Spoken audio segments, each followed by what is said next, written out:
Hello, hello mga Libra Collective. Kamusta po kayong lahat? Ako po ito, si James from James Tarot PH. Ito po ang inyong bonus reading for August Wheel of Your Fortune. Ano yung mga dapat mong antabayanan pagdating sa iyong kayamanan, pamilya, well-being, love life, career. Lahat po yan tutumbukin natin ngayong araw. Okay? But first, ihanda mo na yung isang tanong ha. Kung meron kang one big question, tapos gustong-gusto mo siyang masagot, naku, hawakan mo yan. Sa dulo po, atin po yung sasagutin by using these cards. Abang-abang po kayo dyan. Okay? Let's begin. Inhale and exhale your cards for your fortune. Ito ay ikaw. In the area of your wealth, nice. In the area of your family, in the area of what you will receive, in the area of your well-being, in the area of your love life, in the area of your career, in the area of your friendships, and your future. Mamaya bubuksan natin to. Siya nga pala mga Libra, salamat po ha sa lahat ng mga hindi nag-i-skip ng ads. Malaking tulong po yan every time po na meron tayong libreng reading for you. In the background, meron po kayong the King of Cups. This time around, Libra, pinapayuhan ka to keep your cool. Dapat kalmante ka lang, no? Hindi ka madaling ma-persuade or ma-trigger. Dapat hayaan mong maging matalino ka ngayon at huwag maka-apekto sa iyo ang iyong emosyon. Libra ka. You're very fair-minded, you're very diplomatic, you're very balanced. Kaya kailangan balanse ka ngayon. Okay? Hindi pwedeng nakatuon ka lang sa isang bagay tapos yung iba napapabayaan mo na. Importante rin ngayon yung heart-to-heart talk with special someone para matulungan kang i-assess or mapanghawakan yung mga bagay-bagay. Kayang-kaya yan. If you are balanced, talagang kahit anong gulo ng paligid, kayang-kaya mo. Okay? In your core energy, this is you. You have the two of pentacles. Balance pa rin. Talagang tinatawag ka ngayon na balansehin ng lahat-lahat bago tayo gagalaw. Importante yan. Marami sa inyo napakadaming ginagawa all at once. Kaya panahon to for you, Libra, to evaluate. Ano ba yung mga dapat kong panghawakan? Ano ba yung mga dapat kong asikasuhin? At ano yung hindi? Halimbawa, busy ka na nga sa yung tindahan, may pinapaaral ka pang anak, tapos wala ka naman talagang time for love life, bigla ka nag-entertain ng isang taong umaagaw na maraming oras mo sa importanteng bagay. So, kailangan mamili. Kailangan alam mo kung ano yung priorities mo para mapanatili mong hawak-hawak yung mga importante. Okay? Clarify natin siya. So mga Libra, ano po ba yung mga pangarap ninyo para sa inyong sarili? I-comment mo nga sa baba. Para sa sarili ha, ano yung mga gusto mong makuha ngayon? Two of Pentacles. Nakabaliktad na Queen of Wands. Minsan, wala kang tiwala sa iyong sarili. Hindi mo alam kung paano gagawin yung isang bagay. Kaya karanasan, parang pinapag-isang tabi mo siya. Parang, saka na yan, next time na lang. Ang nangyayari, nagpa-pile up. Dumadami ng dumadami ng dumadami yung mga dapat mong gawin. Kaya nangyayari, halos ma-overwhelm ka na ay hindi ko talaga kaya yan, sunod-sunod, sabay-sabay, hindi ko kaya. Kaya importante kapag meron kang dapat asikasuhin, asikasuhin mo na para hindi ka mahirapan, para hindi ka mag-struggle dyan. At the bottom, the full card. Kailangan talaga ngayon ready kang sumugal, ready kang mag-try, ready kang gawin yung uncomfortable, gawin yung imposible, gawin yung malabo. Kasi kapag tumulay ka, dumiretso ka, doon mo lang malalaman na, ay, kaya ko pala to. Dapat pala, pagkatiwalaan ko sarili ko dahil okay naman siya. Kayang-kaya kong pagsabayin, kayang-kaya kong alagaan. Okay? Importante yan sa'yo ngayon. In the area of your wealth, kayamanan, kaperahan, you have the Ace of Pentacles. Good news, good news. Meron kang bagong money source. Congrats, manlibre ka naman. Meron paparating na pera. Or meron pa parating na bayad. Baka meron kang pinautang at ngayon ibabayaran ka na. O kaya meron ka ng makukuhang loan or retirement money na magagamit mo para sa mga future plans mo. Naku, congratulations. Money is coming, opportunity is coming, or maaring bagong trabaho ito or bagong sideline, nakikita ka ng malaki. Congratulations. Huwag sayangin ito ha, kung ano man yung chance na yan. Kung ano yung opportunity na yan, huwag sayangin, huwag pabayaan, keep your composure. Huwag ka masyadong mag-aligaga at matakot. Labanan ng emosyon, kailangan maging matalino ka sa pagharap sa kapirahang ito. Okay? So mga Libra, ano ba yung mga gusto mong ipanalo ngayon? Comment mo nga, meron ka bang bagay na gusto mong ma-achieve? Na sabi mo, I want to win this? Comment down below. Ace of Pentacles, the Ace of Wands. Yes, 1-1 to. Talagang may new beginning, new start, new money, or new opportunity na dapat mong gawin. Parang sabi dito, magpakatapang ka, be confident. Kung naisip mo yan at talagang plano mo yan at nakikita mong promising, ipaglaban. Kasi nga, kaching-kaching ito. This is your once in a lifetime chance. So, grab it. Be payapa na parang, uy, kaya ko ba to? Kaya mo. Relax ka lang. At the bottom, the Eight of Pentacles, work on it.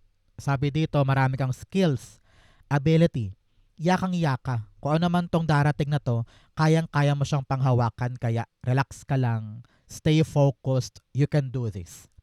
Ikakaunlad daw ito ng iyong karera o ng iyong trabaho.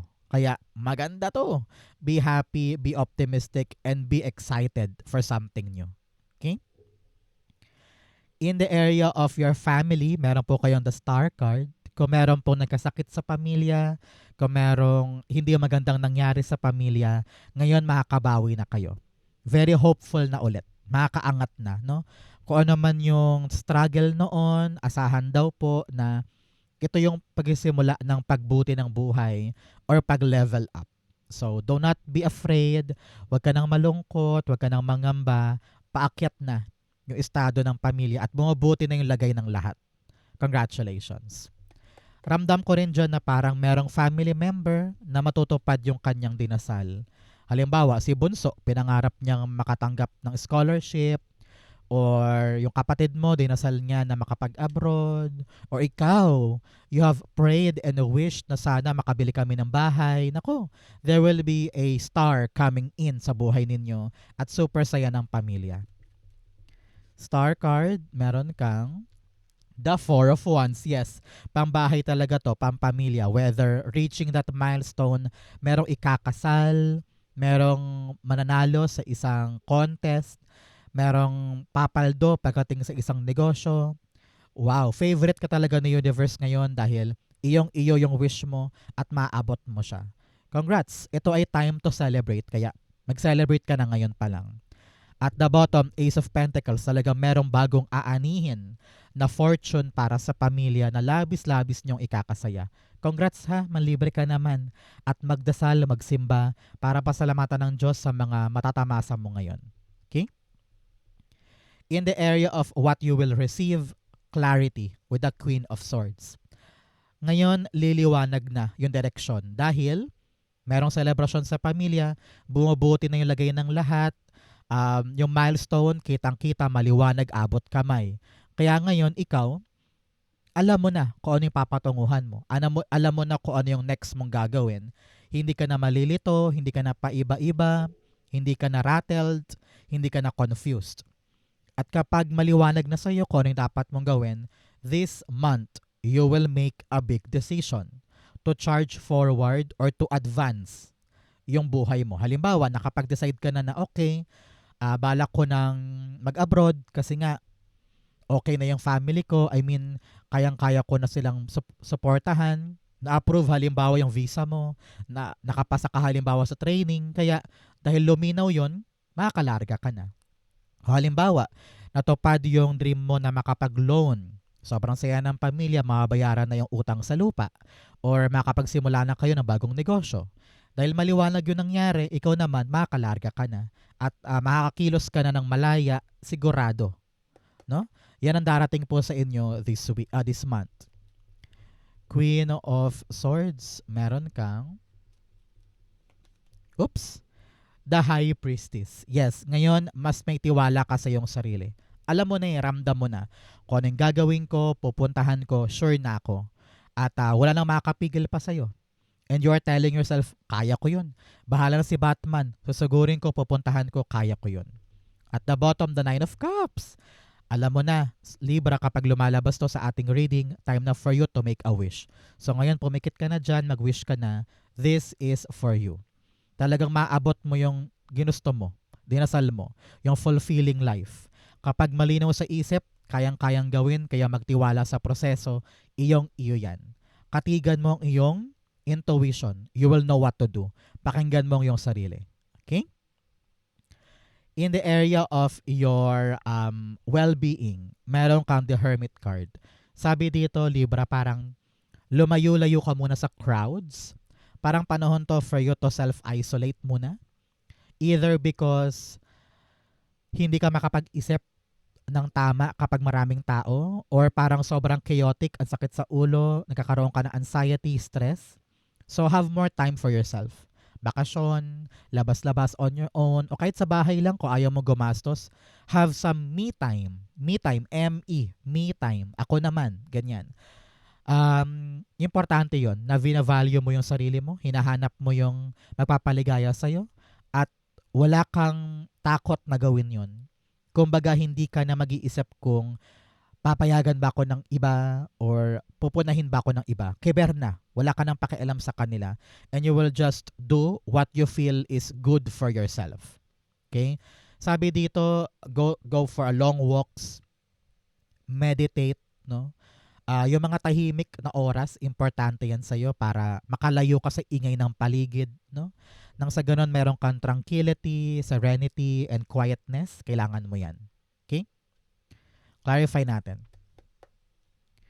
Hermit card, you have, pinapayuhan ka rin dito ha, na kapag hindi mo alam ang sagot, wag nang pilitin. Okay lang kahit hindi mo alam yung nangyayari. Meron ako nabasang post sa social media nito nakaraan na sabi doon, mas okay pala kapag wala kang alam, hindi mo kinakalkal, at hindi mo inaalam yung isang bagay. Parang mas magaan pala kapag ganun. Kaya if you're searching for something at hirap na hirap kang malaman yung totoo, hayaan mo na. Because God will give you the answer at the right time. So, wag mong bugbugin ang sarili mo, kakaisip sa mga bagay na malayo pa yung sagot. Okay? Hermit card, the Nine of Cups. Importante talaga na you find what makes you happy. At wag mo nang i-dwell pa yung sarili mo sa mga mali or sa mga hindi ka sure or sa mga super malabo. Wag pilitin. Importante, masaya ka, maligaya ka. Alam mo yung meron ka ay para sa'yo talaga. At the background, the Wheel of Fortune. Mas iikot ang kapalaran kapag ganun. No? Iniisip mo sarili mo, ang kaligayahan mo, at kung ano man yung darating. Huwag pilitin. Ang kapalaran will turn in your favor soon. Okay? Narinig ko rin dito, para sa kalusugan, it will get better. No? Kung meron po kayo naramdaman sa kalusugan mo, sa physical health mo, magabago na yan, gaganda na, and you will feel maginhawa soon. Okay? Congrats po and God bless. In the area of your love life, you have the Magician card. Sa mga single dyan na nag-manifest ng kanilang love life, it will come now. May darating po ng isang katuparan tungkol sa hinihiling na tao o hinihiling na mangyayari. Halimbawa, ikaw ay may partner, hinihiling mo na magkaroon kayo ng kasal or mag-propose na siya or bumukod na kayo or magtapat na siya, it will happen. Whatever you are manifesting about love life, it will happen now. Congrats po. Kaya dapat ready ka ha. Pag dumating yung wish na yan, pag dumating yung love life na yan, dapat ready ka na yakapin siya at panindigan yung minanifest mo. O halimbawa, afam yan, dumating na yung afam mo, ang tagal-tagal nyo naghihintay na dumating siya sa Pilipinas, ayan, may plane ticket na daw, pupuntahan ka na. Parang ganon. Okay? Magician, you have the Ace of Pentacles. Yes, talagang mahahawakan mo, iyong-iyo. Feeling ko dito na sa mga single dyan, kitang-kita mo yung value ng taong darating. Whether mapera siya or galing siya sa mayamang lugar or siya yung taong accomplished sa buhay at meron siyang i-offer sa'yo na sabi mo, ito yung taong mag-settle down ako with.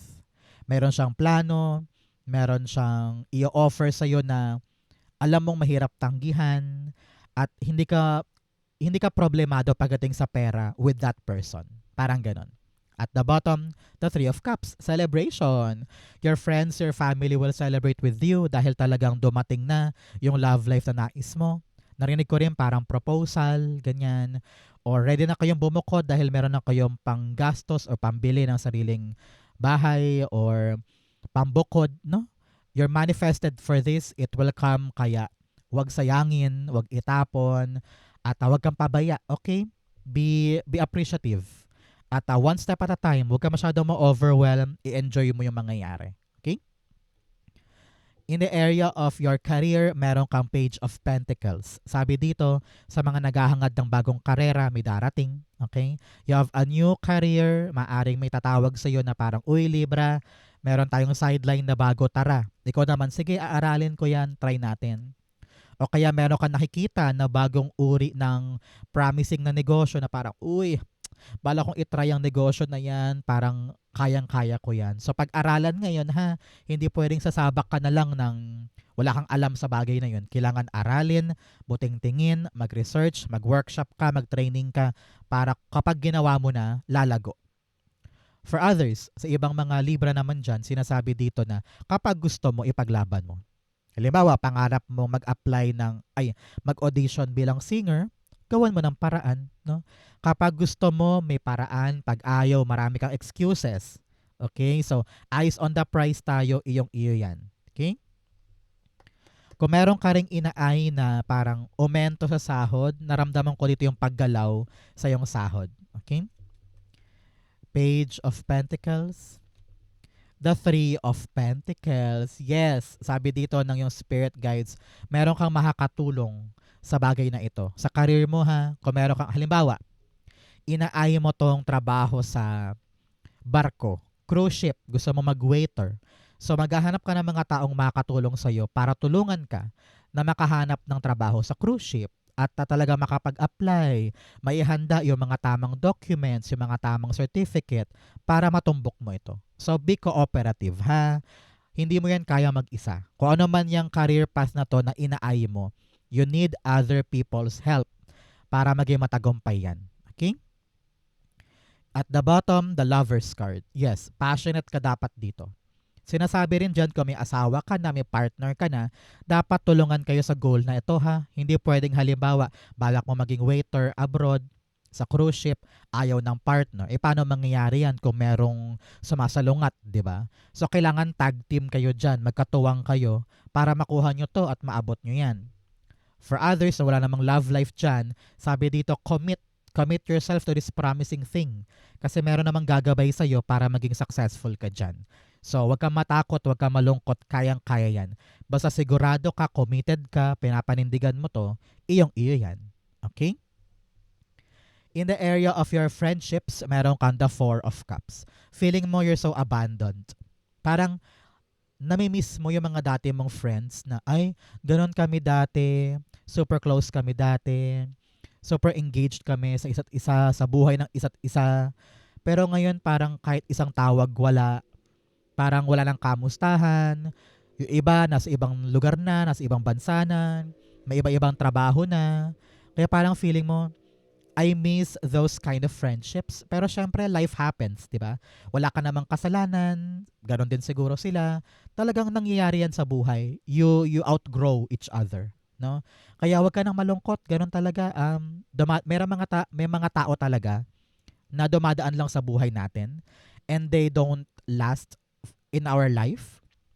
Kaya ngayon, merong bagong friendship na darating sa'yo. Okay? Siguro, sa bagong trabaho, sa bagong pagkakaabalahan mo, doon ka makakamit ng mga bagong friends. Okay? And, wag ka nang malungkot because God will give you the right friend that you need in this cycle of your life. Cycle lang yan eh. Panapanahon lang yan. Nung high school ka, ito ang friends mo. Nung college ka, ito ang friends mo. Nung nag-abroad ka, ito ang friends mo. Nung umuwi ka, ito naman ang friends mo. Talagang meron tayong different friend groups in different stages of our lives. At okay lang yan. Panahon to para buksan ang sarili sa mga bagong kaibigan, bagong kasamahan, mga bagong papakitunguhan. Okay? So, stop na that loneliness. Meron pang mga bagong bagay. Okay? Four of Cups, you have the Three of Wands. Yes. Meron ka talagang expansion. Parang lalarga ka eh. May biyahe ka eh. Ramdam ko dito yung parang pagpunta mo sa somewhere else. Tapos nandoon ang ginhawa. Nandoon ang mga taong swak talaga kayo. No? So, wag ka nang malungkot. You will meet the right people for you. Okay? At the bottom, the Five of Cups. Yes. Talagang sinasabihan ka ng tatlong cards na ito na move on na tayo. Huwag na tayong umasa dun. Kung meron ka mang friendships na nakasamaan ng loob, ganun talaga, lumipas na yun. Let's move on na.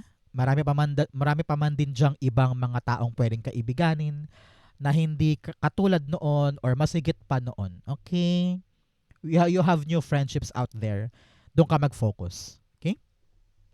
Outcome mo to, bigyan mo na kita ng fortune cards. You have not unsuccessful plans.